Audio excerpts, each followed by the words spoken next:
Hi guys, my name's Kim and today I will be reviewing That's right, did you get that? Superman All-Star by Grant Morrison. Grant Morrison, yeah. Good one. Grant Morrison. No, seriously, I'm reviewing Grant Morrison All-Star. Legit. I read it. Yeah, but you don't even like Grant Morrison. It's like, what?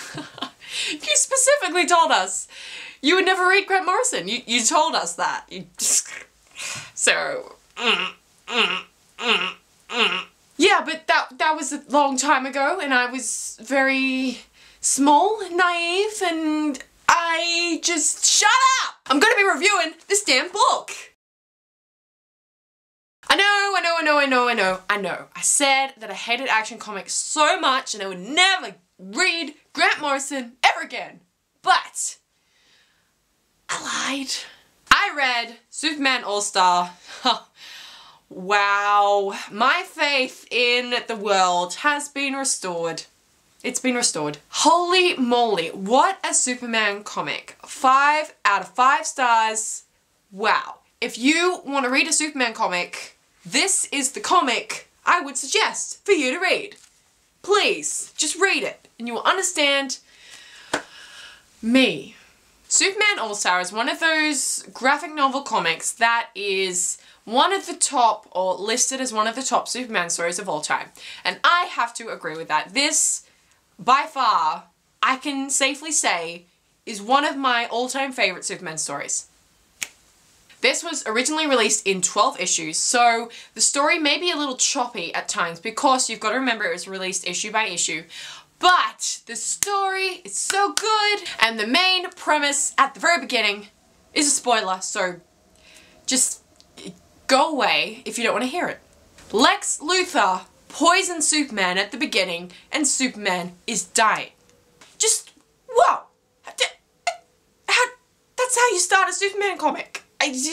Putting this premise at the beginning made this comic feel much more urgent, and everything that Superman did is so much greater than if he was just doing it with, you know, in a normal storyline.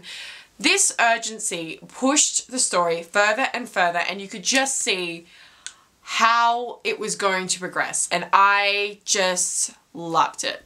We saw almost every Superman character in this comic, so if you have never read Superman and you want to try something, this is the best place for you, because they don't start from the beginning of his, you know, story, but they do dibble into little parts of it throughout the whole series, so you really understand his character if you read this book. Let's start with the character of Lex Luthor. Wow, I quite enjoyed him in this comic. He's always been a really sort of evil genius, but in this book I found him even more of a son of a bitch. His character in this was progressed out perfectly. Basically, he's like this genius. He can do anything. He's even stated that he could cure someone's cancer with a needle and a mobile phone. I mean, he could do great things for humanity, and that's what he says this whole comic. I can do great things for humanity, except that you're here, Superman. So now I have to defeat you. That's my one goal, my one purpose. So throughout the whole comic, you're really thinking, if Superman didn't come out into society and start doing what he's doing, would Lex have saved as many lives as Superman would have? It's like, it's almost a brain explosion to think about. But then I came to this conclusion at the end where I just couldn't get past it, the fact that Superman is almost like the villain in this, because Lex could have been great, but Superman was standing in his way because he just can't get over this fact that someone's better than him. So this whole comic, Lex is basically telling Superman, I would have helped humanity if you weren't around, kind of thing.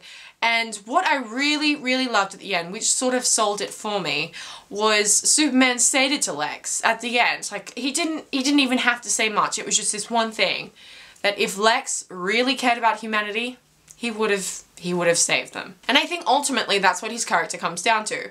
Even if Superman wasn't there, he'd find someone else to try beat. And even if he states he wants to help humanity, he never would, because it's just not in his character. He may be a genius, but he's not a good genius. He's an evil genius.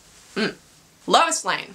Lois Lane in this comic didn't really do a lot. She just got picked up and saved by Superman. I guess as this was mostly a shorter comic, it's not like a continuing series, they couldn't do a lot with her character. I would have liked to see her progress a little more into being a strong, independent character, but really she was just sort of there and then she wasn't. She was there and then she wasn't. She was captured, then she was saved. Not a lot going for her at that stage. She was brought straight into the comic at the beginning and taken to Superman's Fortress of Solitude. He had her in the fortress basically to show her his life and everything he collected, which personally isn't the best place to take a girl because I find Superman's fortress quite creepy.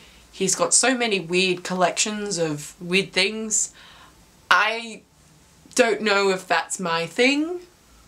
Sure as hell wasn't Lois's thing. She was a bit creeped out too and actually tried to kill him. I'm not blaming her. Jimmy Olsen. I'm not sure how I felt about Jimmy in this comic. This book is really great because it explains at the back sort of how they wanted each character to progress. For Jimmy, they wanted him to live up to Superman's best friend. They wanted him to be able to do things and not just be this goofy idiot that just is dumb and can't do anything. They wanted someone who could actually help Superman, and I can see that. I can see that working, and that's what they tried to do in this comic. I just felt that Jimmy was too smart in this comic. Like, I know he's generally supposed to be smart, but he was really street smart, and I think what's the great thing about Jimmy Olsen's character is that he's not street smart. He's smart in the terms of like computers and putting things together and that sort of thing, but when it comes to street smarts and women, he's just not with it. And this comic, they did both, and to me that was kind of weird because I've never really seen Jimmy in that light. So I'm not sure how I feel about him having that sort of persona because he did help out quite a lot and he actually held his own with Superman. There was this one section where Superman was exposed to black kryptonite and turned mental. Well, mental as in, you know, think red kryptonite from Smallville, basically, except even more of a dick. So he decided he wanted to enslave all of humanity. So Jimmy took it upon himself to take this serum that apparently could kill him, but he took it anyway and turned into this sort of Doomsday Jimmy and defeated Superman and turned him back into his normal state. But I don't have a problem with him doing that. I don't. But other things in the comic just didn't feel right. Didn't feel like it was really Jimmy. I can get both sides of the spectrum there, thinking they want to make Jimmy a strong character, but really, he's not. So, not too sure about how they portray Jimmy in this particular story. We also got to see a lot of Bizarro things in this as well, which I'm not a huge fan of the whole Bizarro storyline, but we did get to see a lot of fun things within that particular story. We got to see the introduction of Zibaro, which is basically a good Superman within that Bizarro universe. So that was really interesting to see in terms of this comic and how Morrison decided he was going to play this out. That's how I also like the rest of the comic. It was all very different to a Superman storyline, but he had his own spin on it. The thing was, I could see little bits of Action Comics seeping in, or more or less, I think because this was made before Action Comics, I could see a lot of this getting into Action Comics, but with Action Comics he just did it wrong. He did this right, so why ruin it?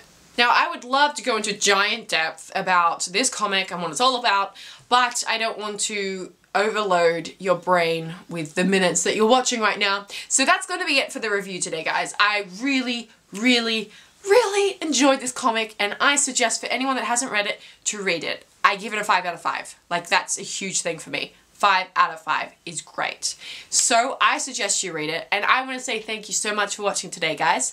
I will see you very soon, and make sure you read All-Star Superman. Bye-bye.